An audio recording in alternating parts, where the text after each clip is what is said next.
"You fed my daughter. By our ancestral law, I am yours," declared the Apache mother to the cowboy on the edge of the wide red plains of Tierra Roja, where the dust rose like soft smoke every time the wind passed. Jonah Reed walked alone with a pack slung over his shoulder. The sky above him was a pale orange, and the sun was just starting to dip low, painting long shadows across broken metal ruins and old stone shelters. The world was quiet in a way that made his footsteps sound louder than they really were. Jonah was not a soldier or a hero. He was just a supply runner. People called him the cowboy because he wore a wide-brimmed hat, old boots, and a long coat that had seen better days. He moved between human settlements and alien refugee camps, trading food, tools, and simple technology for fuel, shelter, or sometimes just a place to rest. He liked the road. It gave him space to think and time to breathe. Tierra Roja was not an easy world. Long ago, humans had settled here, but over time, other people came too. Some were travelers. Some were refugees. Some were descendants of humans who had been taken from Earth centuries ago and had changed over time into something new. One of those groups was known as the Nakai. They looked almost human, but their skin carried faint patterns like soft, glowing lines, and their eyes reflected the light like stars in dark water. Most humans kept their distance from the Nakai. They did not understand their customs or their quiet ways. The Nakai, in return, stayed close to their own camps, speaking little and watching much. The two groups lived side by side, but not together. Jonah had learned to walk between those spaces. As he crossed a stretch of broken ground near an old shelter made of rusted ship parts, he noticed something small moving near the doorway. At first, he thought it was an animal. He slowed his steps and watched. It was a child. The little girl sat on the ground, her legs pulled close to her chest. Her skin carried the soft, glowing lines of the Nakai, and her eyes were half closed. She looked thin, tired, and very still. The wind pushed dust around her, but she did not move to brush it away. Jonah felt a tight feeling in his chest. He did not know the child. He did not know where her family was, but he could see what she needed. He walked closer, slow and careful, so he would not scare her. The girl lifted her head a little when she heard his boots on the ground. Her eyes met his, wide and unsure. Jonah stopped a few steps away and slowly lowered his pack. He knelt down and opened it. Inside were small food packs sealed in soft gray wrapping. He took one out and held it in both hands. "It's okay," he said gently, even though he did not know if she understood his words. His voice was calm, like he was talking to a frightened animal. "This is for you." He placed the pack on the ground between them and pushed it forward with 2 fingers. The girl stared at it for a long moment. Then she looked back at Jonah as if checking his face for danger. He stayed still. He did not move closer. He did not reach for her. Slowly, she reached out and picked up the food. Her hands trembled as she opened it. The smell of warm grains and fruit filled the air. She took a small bite at first, then another. After a moment, she began to eat faster, like she was afraid it might disappear.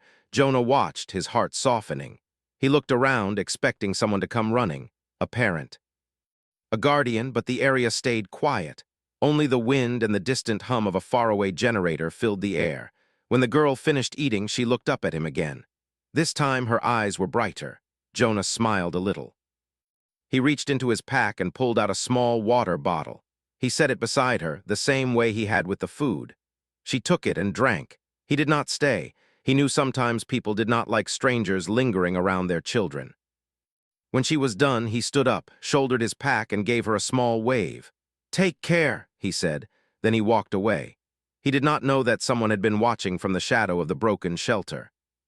Tala Skyweaver stood very still, her hand pressed against the cold metal wall.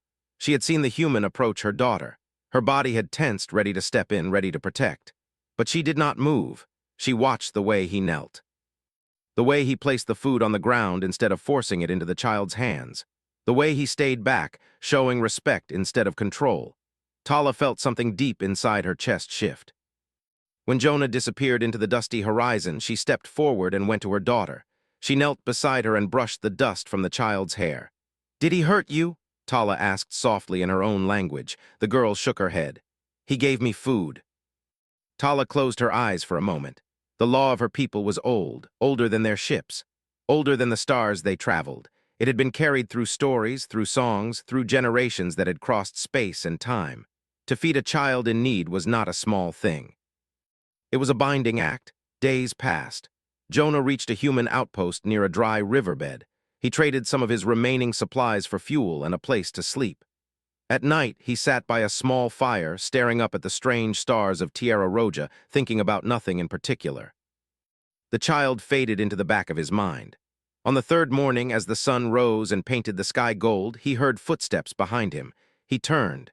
A Nakai woman stood a few steps away.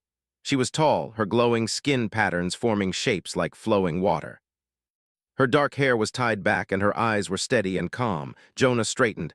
"Can I help you?" he asked. She studied him for a long moment before speaking. "You fed my daughter," she said. Jonah blinked. "Oh, yeah, I saw her sitting alone. She looked hungry." The woman stepped closer.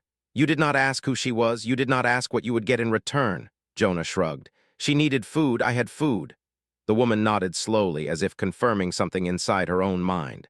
"My name is Tala Skyweaver," she said. "By our ancestral law, what you did binds you to my family." Jonah frowned. "Binds me?" Tala placed a hand over her heart. "You fed a child of my blood. That makes you mine to protect and me yours to honor." Jonah let out a small, nervous laugh. "I think there's been a misunderstanding. I didn't mean to sign any kind of contract." Tala shook her head. "This is not a contract. This is a promise written in the way we live." Jonah opened his mouth to argue, then closed it again. He looked at her face and saw no joke there. "No anger, only certainty." "What does that mean for me?" he asked. "It means you are no longer alone on this world," Tala said. A few Nakai figures appeared behind her, standing at a respectful distance. They watched Jonah with quiet curiosity. Jonah felt suddenly very aware of how small he was in the wide, open space of the planet. "I was just trying to help," he said softly. Tala smiled for the first time. "That is why this matters." She gestured for him to follow. Jonah hesitated. He thought about the road. About his freedom. About how easy it would be to say no and walk away. But he also thought about the little girl sitting in the dust, holding a pack of food like it was the most important thing in the world. He picked up his pack and stepped forward. They walked across the plains toward the Nakai camp. As they moved, Jonah noticed how people watched him, some with interest, some with surprise, some with something that looked like hope. The camp was simple but full of life. Shelters made of cloth and metal stood in small circles. Children ran between them, laughing softly. Elders sat in the shade, talking in low voices. Tala led Jonah to the center. "This is where we gather," she said. "This is where you will be known." Jonah swallowed.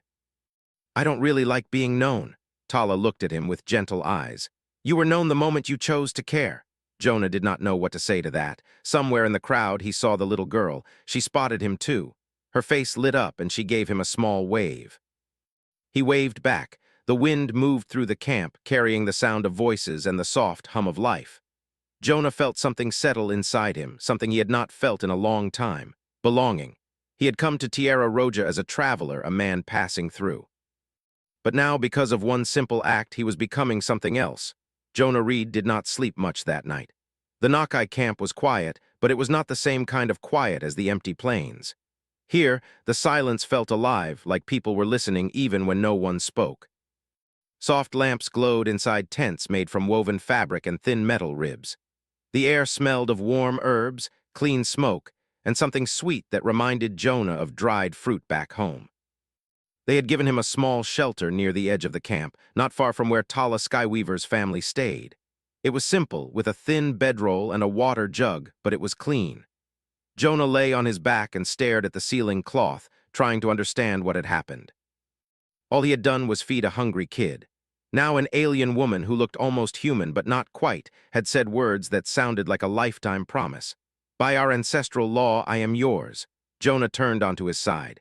He could hear distant footsteps, then the low sound of voices. He could not understand their language, but he could feel the meaning in the way it moved, like a song with rules. He wondered what the rules were. He wondered what he had stepped into. When morning came, the camp woke slowly. People moved with calm purpose. No one shouted. No one hurried. Children laughed softly, as if loud laughter might disturb the sky. Jonah stepped out of his shelter and found Tala waiting for him. She stood with her hands folded, her posture straight, her gaze steady.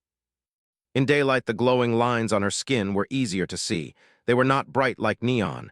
They were gentle like moonlight pressed into her body. "You rise early," she said. Jonah rubbed his face. "I didn't really sleep."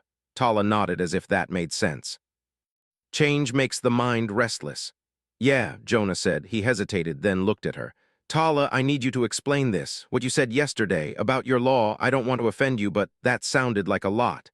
It is a lot, Tala replied simply. Jonah let out a slow breath.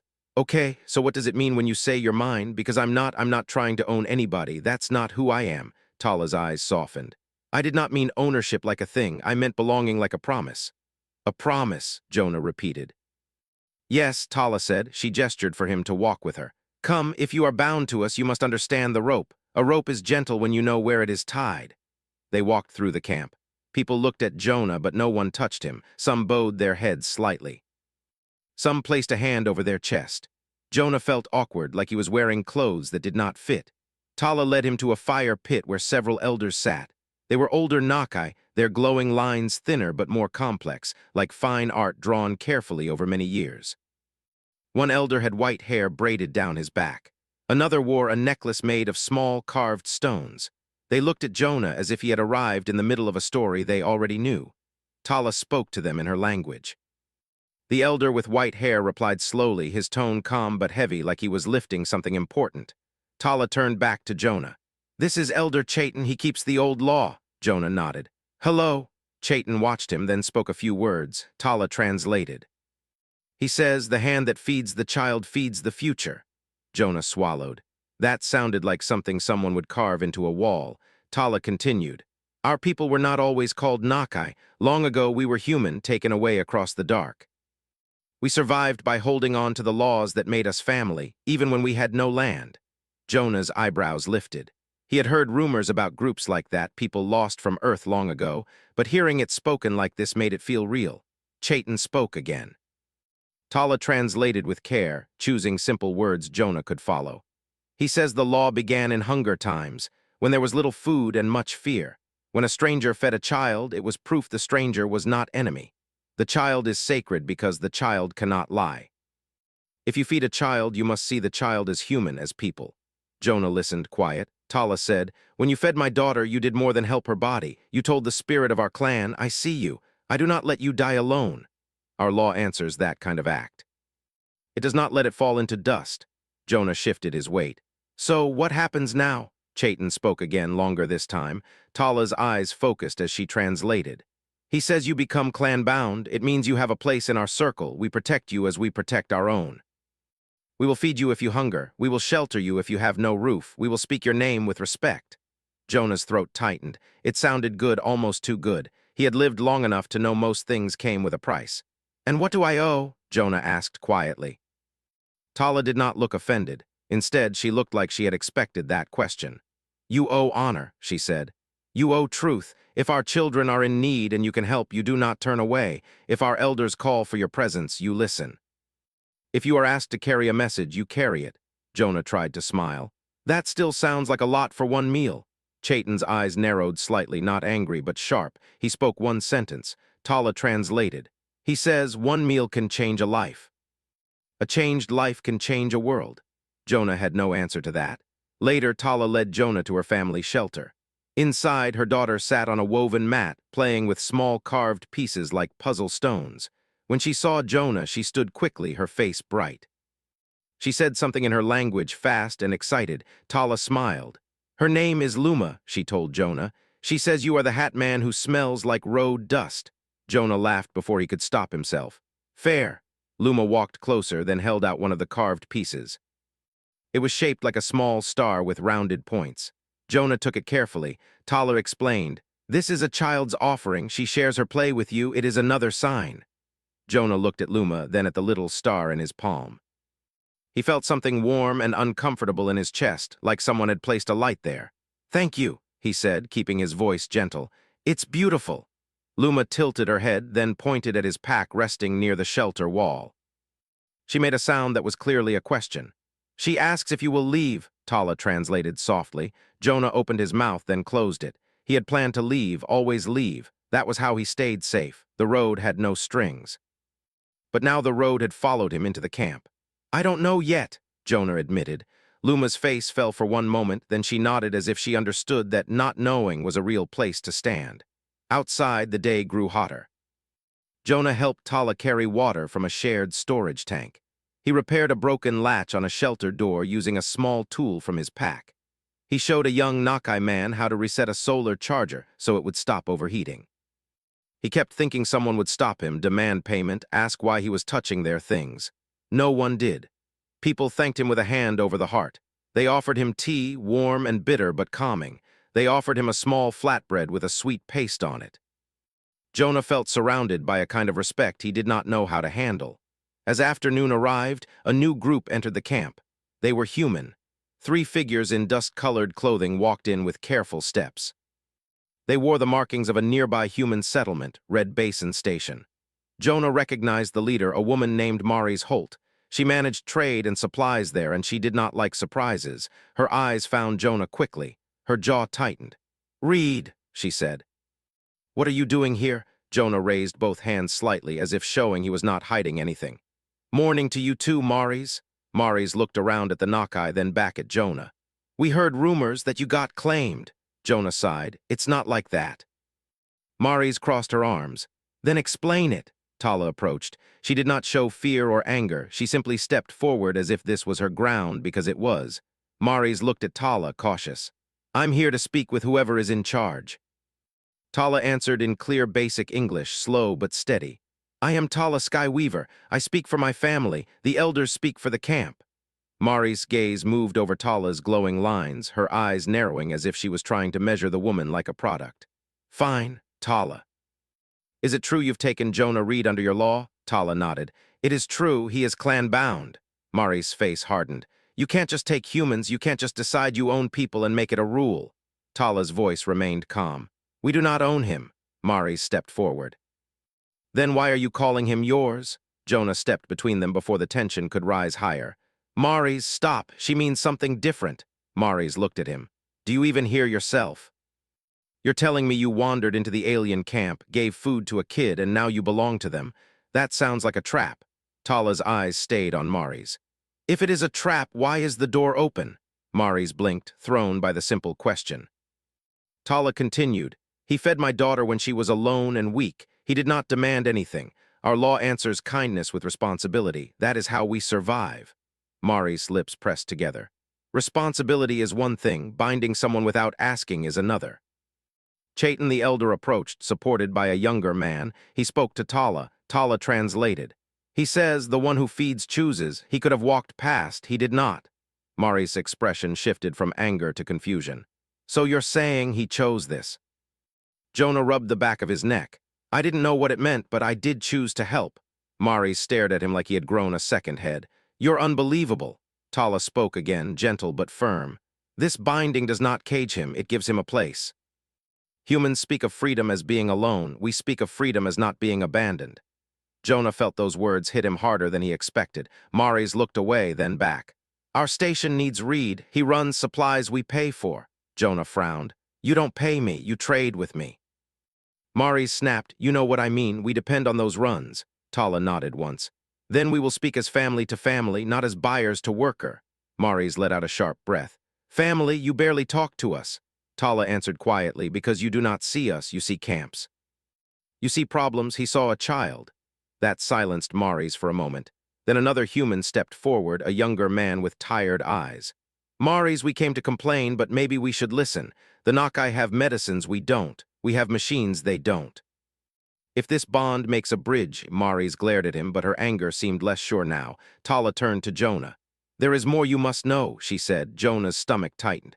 "There's more," Tala nodded. "Clan-bound status is recognized beyond this world." Jonah stared. "Beyond, like other camps," Tala's voice lowered. "Beyond Tierra Roja." Mari's eyes widened slightly. "You mean off-world?" Tala nodded once. "Yes." Jonah's mouth went dry. "How?" Tala looked toward the horizon where the sky met the red earth. "Our people are watched by the Council of Many Stars. They track refugees, clans, old bloodlines. They track law." Mari's voice came out rough. "There's an actual council, like a government?" Tala's expression did not change. "It is older than your stations. It decides who may travel, who may trade, who may settle." Jonah felt his thoughts stumble. He had heard stories about interstellar councils, but those were things for rich systems and big ships, not for a dusty runner on a forgotten world. Tala continued, "Until now, humans here are not welcomed. Too loud, too fast, too unsure." Mari stiffened at that. "We built half the infrastructure on this planet." Tala's gaze stayed steady. "And still they did not invite you." Jonah swallowed. "So what does this have to do with me?" Tala looked at him like the answer was simple. "Because you are clan-bound," she said. "You may be invited." Jonah stared at her. "Invited to the Council of Many Stars?" Tala nodded. "A messenger will come." "The council hears of bindings like this. They are rare." Jonah laughed once, but there was no humor in it. "I'm just a guy with a hat and a pack." Chaitin spoke again. Tala translated, her voice soft. "He says the council does not care about hats. It cares about what kind of heart lives under them." Mari's looked unsettled now, like the ground under her feet had shifted. "If the council is watching, then this isn't just a camp tradition. This is political." Tala nodded. "Yes." Jonah felt a strange coldness along his arms, not fear exactly, but the sudden weight of being seen, being noticed. Like he had been walking in the dark, and now 1,000 eyes had turned toward him. That evening, Jonah sat outside Tala's shelter with a cup of warm tea. Luma sat near him, drawing shapes in the dust with a stick. Tala watched the sky, her face thoughtful. Jonah finally spoke. "Tala, why did your daughter end up alone?" Tala's eyes closed for a second. "She wandered," she admitted. "The camp was busy. Someone thought someone else was watching. Hunger makes a child quiet. Quiet makes a child invisible." Jonah looked at Luma, who was now drawing a circle inside a bigger circle. "I didn't mean to cause trouble," Jonah said. Tala turned her head. "You did not cause trouble." "You revealed it," Jonah frowned. "Revealed what?" Tala's voice was very gentle. "That we have lived beside humans like stones beside water, touching but not mixing, and one small act made the water move." Jonah stared at the stars. "I'm not sure I'm ready for all this." Tala did not push him. "Ready is not required, only honest." Luma suddenly held up her stick and pointed toward the far edge of the camp. A faint light was moving there, blinking slowly like a firefly. Tala stood. Her posture shifted, alert but not afraid. "A messenger," she said quietly. Jonah rose too, his heart starting to beat faster. "Already?" The light drew closer. It was not a person carrying a lantern. It was a small hovering drone, smooth and silver, moving without sound. As it reached the camp, it lowered itself gently to the ground like it was bowing. A soft voice came from it, speaking in clear English. "Clan event recorded. Binding confirmed. Jonah Reed of Tierra Roja is requested to attend a hearing of the Council of Many Stars. Instructions will follow." Jonah stood frozen. Maris, who had remained in the camp for the evening to observe, let out a low, shocked sound. "That's real," she whispered. The drone's light blinked again. "Prepare within 7 days," it said. "Witnesses required. Clan representative required. Human settlement representative may attend as observer." Then it lifted and drifted backward, rising into the sky until it became a dot and vanished among the stars. For a long moment, no one spoke. Jonah felt like the air had become heavier. 7 days, a council, a hearing, witnesses. He looked at Tala. "What happens at a hearing?" Tala's eyes were steady, but Jonah could see a hint of worry behind her calm. "They will ask why you fed my child," she said. Jonah stared, confused. "Because she was hungry." Tala nodded slowly, as if that answer was both perfect and dangerous. "Yes," she said softly, "and the galaxy may not understand an answer that simple." Jonah looked down at his hands, still rough from travel, still stained with dust and work. He had fed a child, that was all. But now that small act had stretched a rope from this red plain to the stars. The days before the hearing passed slower than Jonah expected. The Nakai camp moved with careful energy, like everyone was walking around a quiet storm. People spoke in lower voices. Elders gathered more often. Children were gently kept close.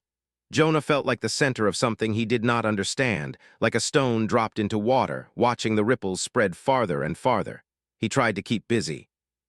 In the mornings, he helped carry water and fix small machines that powered the camp's lights and heaters.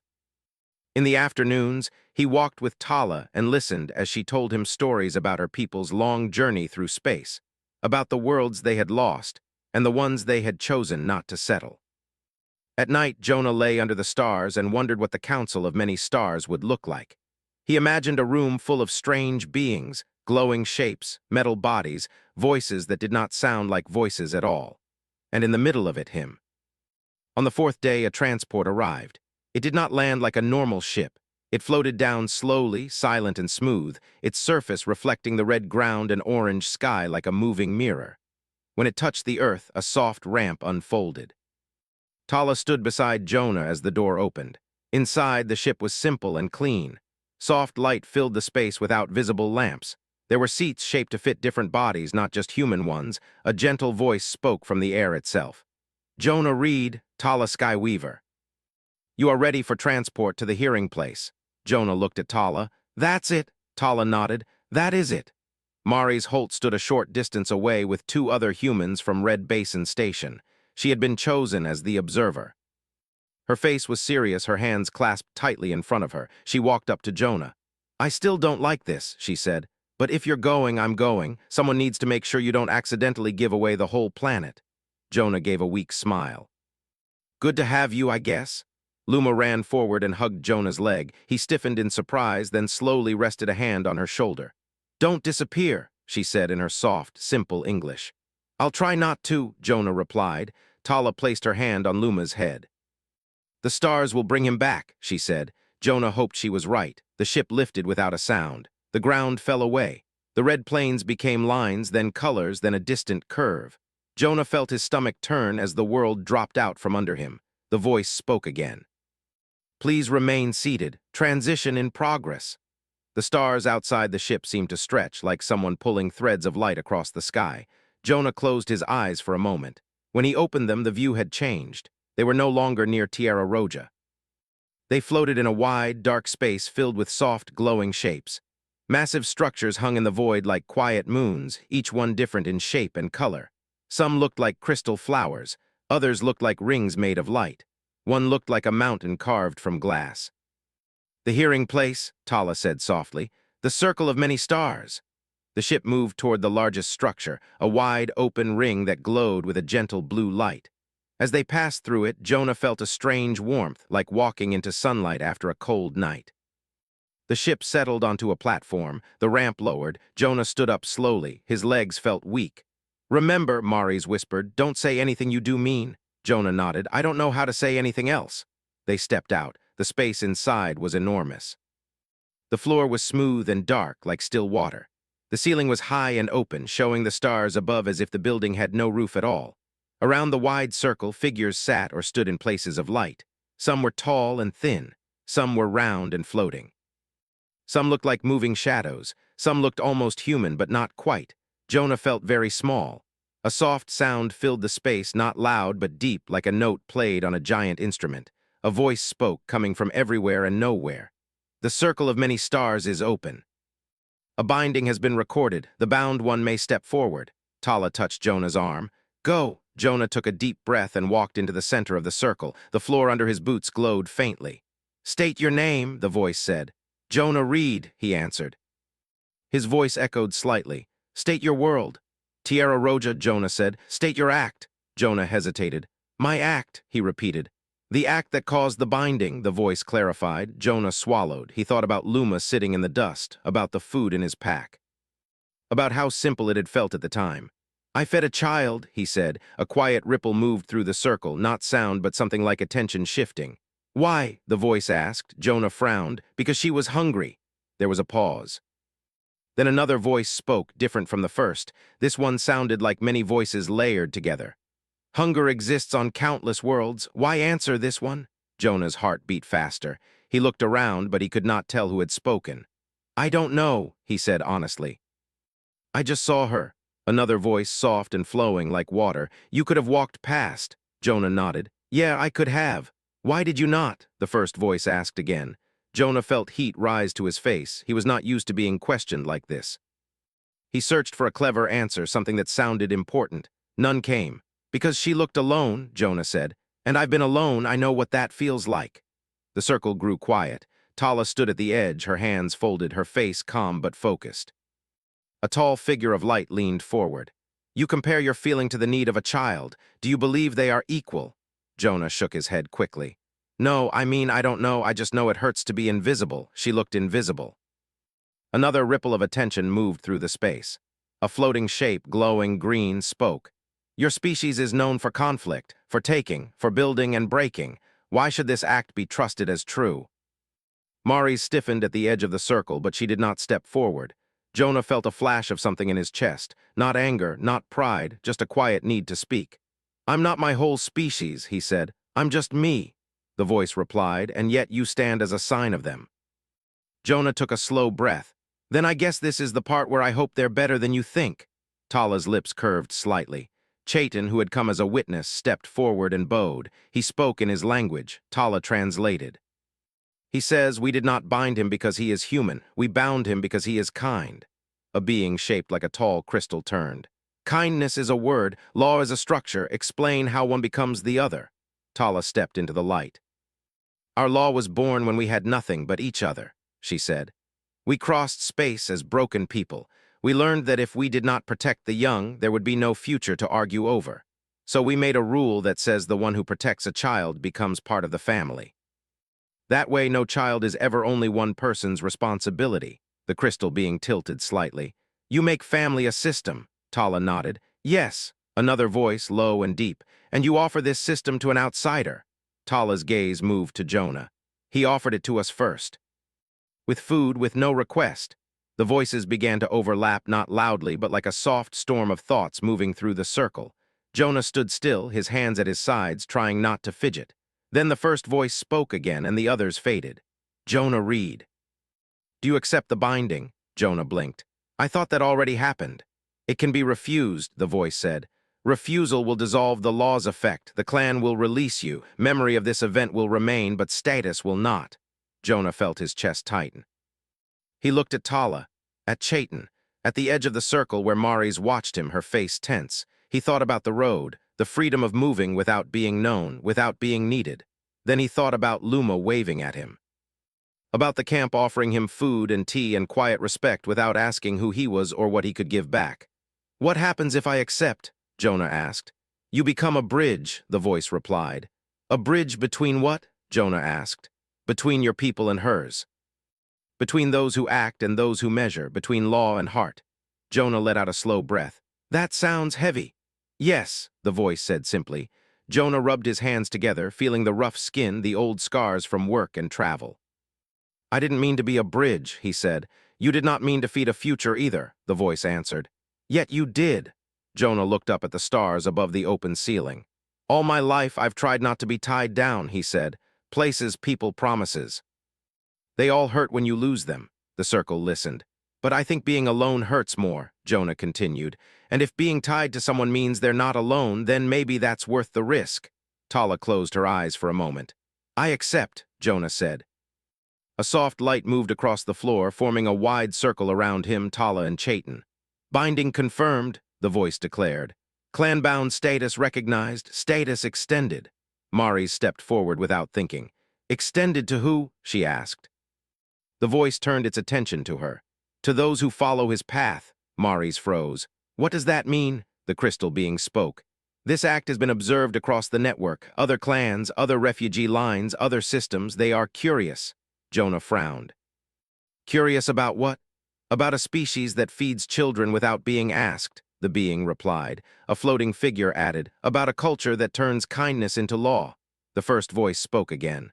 "We will watch, we will measure. We will see if this is an exception or a pattern." Jonah felt a strange mix of pride and fear. "So what happens now?" he asked. The light on the floor slowly faded. "You return," the voice said, "and you live. The galaxy will decide what your living means." The transport waited when they left the circle. The ride back felt shorter, but Jonah's thoughts were heavier. When they landed on Tierra Roja, the red ground felt more solid under Jonah's boots than it ever had before. The camp was waiting. Luma ran forward again, this time with more confidence.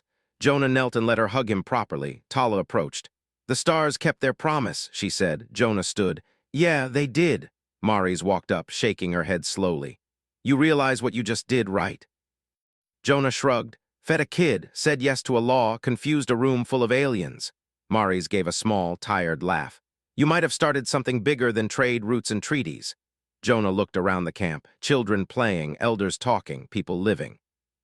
"I didn't start anything," he said. "I just didn't walk past." As the sun dipped low and the sky turned gold, Jonah sat beside Tala and Luma, watching the day end. Somewhere far above, beyond the stars he could see, the galaxy was watching. not because of a weapon, not because of a fleet, but because one human had chosen to notice a hungry child. The changes did not arrive like a storm. They came like morning light.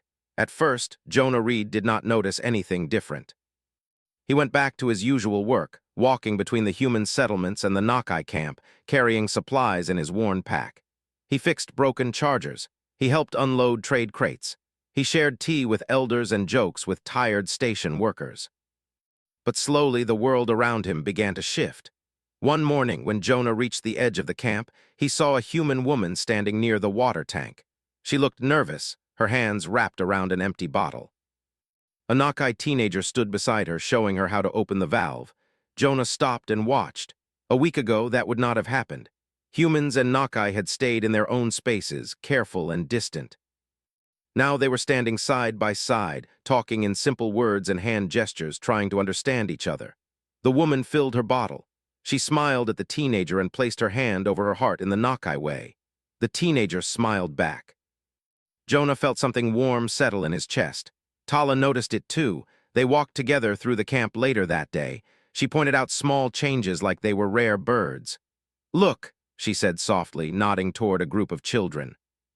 Human and Nakai kids sat in a loose circle, drawing in the dust. They used sticks and broken bits of metal to make shapes, stars, houses, strange creatures that looked like nothing real. They laughed when someone's drawing went wrong and tried again. "They are teaching each other games," Tala said. "We did not plan this." Jonah shrugged. "Kids don't really care about plans." Tala studied him. "Maybe the galaxy should learn from them." At Red Basin Station, things were changing too. Maurice Holt called Jonah into her small office, a room filled with screens and data pads. "Sit down," she said, pointing at a chair. Jonah sat. "That sounds serious." Maurice rubbed her forehead. "It is. Trade requests are coming in, not just from nearby settlements. From systems we've never heard from." Jonah blinked. "For what?" "For you," Maurice said. Jonah almost laughed. "I don't export well." Maurice did not smile. "They're asking about the clan-bound human, about the one who stood before the Council of Many Stars." Jonah leaned back in his chair. "I really don't like that title." Maurice slid a data pad across the desk. "Read." Jonah scanned the screen. Messages in different formats and languages, all translated into basic English. Requests for information, requests for meetings.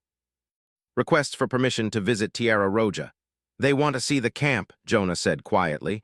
"They want to see the law," Maurice nodded. "They want to see if it's real." Jonah looked up. "And what do you think?" Maurice hesitated. "I think we've spent years trying to get the galaxy to take us seriously. We built stations. We offered tech. We offered labor. No one cared." She tapped the data pad. "You feed one kid and now they're knocking." Jonah smiled a little. "Guess we were selling the wrong thing." The first visitors arrived 3 days later. Their ship was small and round, like a smooth stone dropped from the sky. It landed near the edge of the plains, far enough not to scare anyone. Tala, Jonah, Maurice, and Chayton walked out to meet them.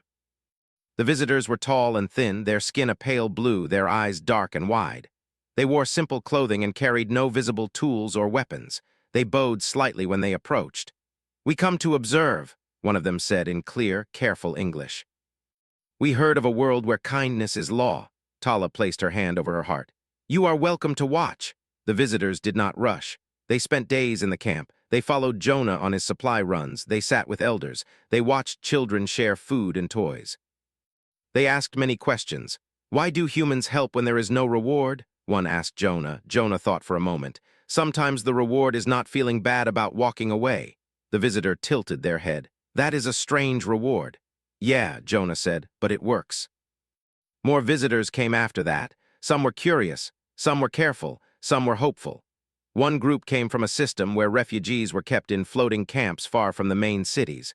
They watched Tala's people and Jonah work together and whispered among themselves. An older visitor pulled Jonah aside one evening. "On our world," the visitor said, "children belong to families. Families belong to districts. Districts belong to governments. If a child is hungry, it is someone else's problem." Jonah looked at the stars. "Sounds like a long line of people to stand in." The visitor nodded slowly. "Here, it seems the line is shorter." Tala began to hold gatherings in the center of the camp. She invited humans, visitors, elders, and even station workers. They sat in wide circles and talked. Not about trade or law, but about stories. An old Nakai woman told a story about crossing a frozen moon where they had shared the last of their heat stones to keep a baby alive. A human mechanic told a story about staying up all night to fix a generator so a hospital wing would not lose power. The visitors listened. Some recorded. Some simply watched. Jonah realized something during one of those gatherings. People were not arguing about who was right. They were learning who each other were. Red Basin Station changed too. Mari's approved a shared storage space near the camp where humans and Nakai could leave extra food, tools, and supplies. No one was in charge of it. No one locked it. Jonah expected it to fail. It did not. People took what they needed. They left what they could. One day, Jonah found a small note written in careful, shaky letters taped to a crate of dried grain. For whoever is hungry next. He stared at it for a long time. The Council of Many Stars did not stay silent. Drones appeared more often in the sky, watching, recording, sending data back to places Jonah could not imagine. One evening, a message arrived for Jonah and Tala. A soft light formed in the air, shaping words. The circle observes a pattern. This world shows growth in cross-species trust. Explain. Tala and Jonah sat together to answer. Tala spoke first. We did not build trust, we made space for it. Jonah added, and we stopped asking who deserves help. The light paused. Such behavior is unstable, the message replied. Resources are limited. Kindness without control leads to loss.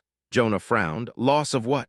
Efficiency, the message said. Jonah glanced at Tala, then back at the light. We're not trying to be efficient. We're trying to be decent. There was a long silence. Then the light faded. More people arrived after that. Some were refugees from systems where wars had ended but peace had not started. Some were travelers who had heard rumors of a kind world. The camp grew. The station grew. The plains filled with more shelters, more voices, more languages. Jonah worried sometimes. He sat with Tala one night, watching the lights of the growing settlement flicker like stars on the ground. What if this gets too big? Jonah asked. What if we can't help everyone? Tala took a long moment to answer. We do not promise to help everyone, we promise to try. There is a difference. Jonah nodded slowly. Luma, now more confident, ran past them with a group of children from 3 different species, all laughing in a mix of words and sounds that made no real language. She's going to be trouble, Jonah said with a small smile. Tala smiled back. She already is. Mari's joined them carrying a data pad. Council update, she said. They've classified Tierra Roja as a neutral sanctuary zone. Jonah blinked. Is that good? Mari's nodded. It means no one can claim this world. No one can force their laws here. It stays open. Tala closed her eyes briefly. The stars heard us. Mari's looked at Jonah.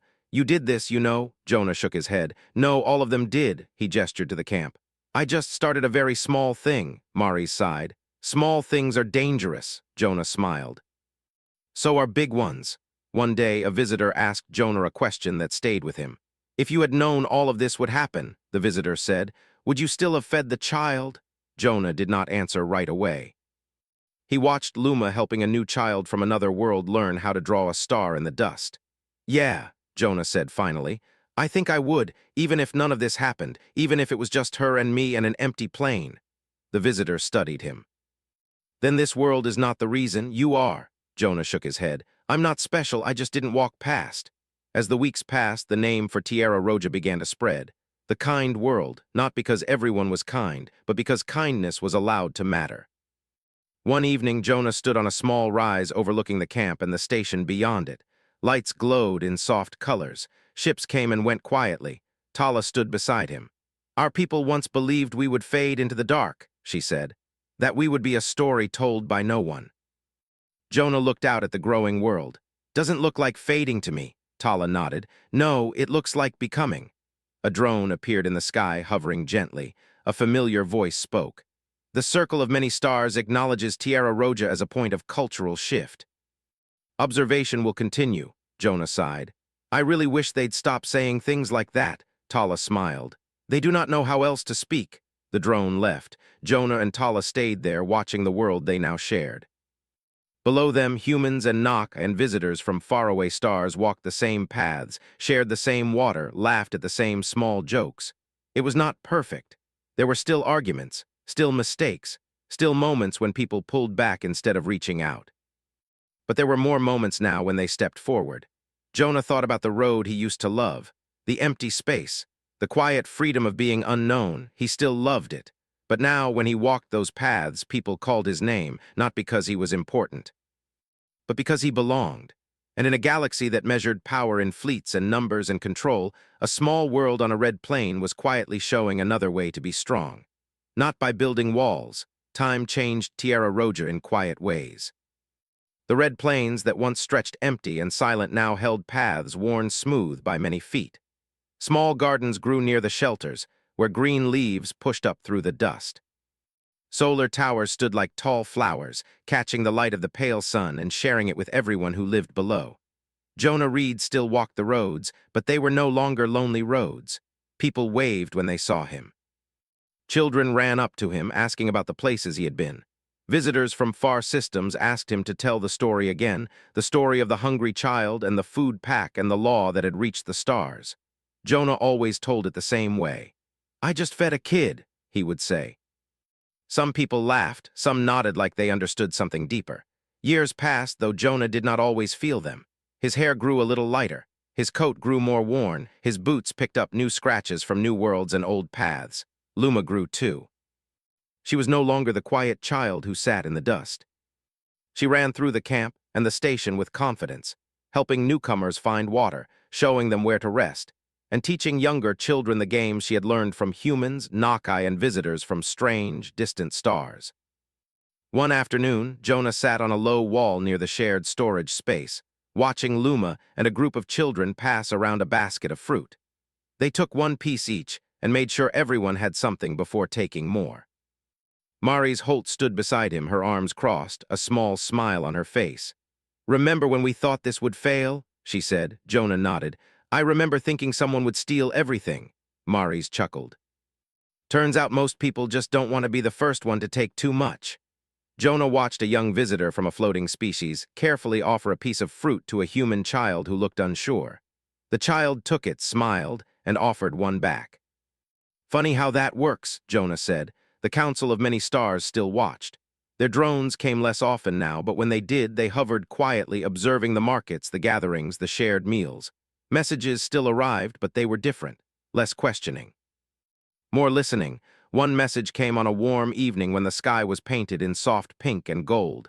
Tala, Jonah, and Chayton stood together as the light formed in the air. "The circle recognizes a shift," the message said. "Other worlds report similar changes, shared spaces. Shared resources, shared responsibility for the young." Jonah blinked. "Wait, other worlds?" "Yes," the message replied. "Visitors who observed here have carried the pattern home. Some have adapted it, some have failed, some have tried again." Tala placed her hand over her heart. "That is how stories travel," she said. The light paused. "The circle requests guidance," it continued. Jonah frowned. "Guidance from us?" "Yes," the message said. "Your world demonstrates a social structure not based on control, contract, or command. Explain how it is maintained." Jonah looked at Tala. Tala looked at Chayton. Chayton spoke softly. Tala translated. "He says it is not maintained, it is practiced." Jonah added, "You don't keep it alive by writing rules, you keep it alive by showing up." The light flickered slightly as if thinking. "Such a system relies heavily on individual choice," it said. "This introduces risk." Jonah shrugged. "Yeah, it does." Tala spoke gently. "So does living." The light faded after that. Later that night, Jonah sat alone near the edge of the plains, looking up at the stars. The sky of Tierra Roja had become familiar to him, but it still felt endless. He remembered the man he used to be, always moving, always passing through. Never staying long enough for anyone to miss him. Now, if he left for more than a few days, people asked where he had been. Tala joined him, carrying 2 cups of warm tea. She handed one to Jonah and sat beside him. "You are thinking about the road again," she said. Jonah smiled. "Am I that obvious?" Tala nodded. "You look at the horizon when you are restless." Jonah took a sip of tea. "I still like to move, still like to see new places." Tala did not argue. "And you still come back." Jonah nodded slowly. "Yeah, I do." They sat in comfortable silence for a while, then Tala spoke. "Luma will travel soon." Jonah looked at her, surprised. "Travel?" Tala nodded. "With a group of visitors, they are creating a learning path between worlds. Children from different systems will visit, live together for a time, then return home." Jonah smiled. "That sounds like something this place would start." Tala's eyes were soft. She wants to go. Jonah felt a strange mix of pride and sadness. Of course she does. The next weeks were busy. People came to say goodbye to Luma. They gave her small gifts, carved stones, cloth bands, data chips with stories and songs from their worlds. Jonah gave her something too. It was the small star-shaped piece she had given him years ago. He had kept it in his pack all this time. Luma stared at it when he placed it in her hand. "You kept it," she said. Jonah nodded. "I did." Luma closed her fingers around it. "I'll bring it back." Jonah smiled. "You don't have to." Luma shook her head, serious. "I want to." The day she left, a small crowd gathered near the landing field. The ship waited quietly, its ramp open. Tala knelt and hugged her daughter tightly. "Remember who you are," she said. Luma nodded. "I'm someone who feeds people," she replied. Jonah laughed softly. "That's a pretty good thing to be." Luma hugged Jonah too. "Don't stop walking the roads," she said. Jonah rested his hand on her back. "Don't stop making new ones." The ship lifted, and Luma disappeared into the sky, a small part of Tierra Roja traveling out into the galaxy. Life went on. The kind world grew, not bigger in size but deeper in roots. New systems sent visitors not just to see but to learn. Some stayed, some left. Some took ideas home and shaped them into something new. Jonah continued to walk between places, but now his pack often carried more messages than supplies. Invitations, stories, requests from people who wanted to start shared spaces, open shelters, or simply understand how Tierra Roja had become what it was. One evening, Maris found Jonah sitting near the old rusted shelter where it had all started. "Funny place for thinking," she said. Jonah smiled. "Feels right." Maris sat beside him. "You know, the council just approved a network of sanctuary worlds, places like this." Jonah raised an eyebrow. "Places where no one can claim ownership." Maris nodded. "Places where helping a kid doesn't turn into a legal problem." Jonah chuckled. "That's good." Maris looked at him seriously. "They're calling it the Reed Tala model," Jonah groaned. "Please tell me you're joking." Maris smiled. "I wish I was." Jonah leaned back and stared at the sky. "I really didn't mean to start a model." Maris nudged him with her shoulder. "No one ever does." Years later, Jonah walked slower. His steps were not weak, just thoughtful. He took more time to sit, to watch, to listen. One afternoon, he saw a new arrival, a tired human woman standing near the water tank, holding a small child close to her chest. The child looked thin and quiet. Jonah felt a familiar tightness in his chest. Before he could move, someone else stepped forward. A young Nakai man, barely older than Luma had been, knelt down and offered the woman a bottle of water and a small pack of food. The woman hesitated, then took it. Jonah watched from a distance. He did not need to step in. The world was stepping in for itself now. That evening, Tala found Jonah sitting under the stars again. "You look peaceful," she said. Jonah nodded. "I just saw someone else do it." "Do what?" Tala asked. "Not walk past," Tala smiled. A soft light appeared in the sky, not a drone this time, but a projection from the council. "The circle of many stars acknowledges a long-term pattern," the voice said. "Multiple systems report cultural shifts inspired by Tierra Roja. The concept of shared responsibility for the young has spread beyond expected limits." Jonah sighed quietly. "They really like long sentences." Tala hid a smile. The voice continued. "The circle recognizes humanity not as a destabilizing force, but as a connective one. A species capable of forming bonds where no structure exists." Jonah looked at Tala. "That sounds important." Tala nodded. "It sounds like respect." The light faded. Jonah sat for a long time after that, thinking about the word human. Not as a species that built ships or stations, but as a group of people who noticed things, who noticed hunger, who noticed loneliness, who noticed when someone needed help and chose to stop instead of keep walking. The next morning, Jonah walked through the camp one last time before heading out on a short supply run. People greeted him. Children waved. Elders nodded. He passed the shared storage space and saw a new note taped to a crate. "For whoever is hungry next." The writing was different from the first note he had seen years ago. New hand, same words. Jonah smiled. When he returned later that day, he found Tala waiting for him near the edge of the plains. "The road still calls you," she said. Jonah adjusted his pack. "It always will." Tala placed her hand over her heart. "And this place will always answer." Jonah nodded. He took a few steps, then turned back. "Hey, Tala," he said, "do you ever regret that law of yours?" Tala thought for a moment. "No," she said. Because it reminds us that we are never only ourselves. Jonah tipped his hat. Good rule.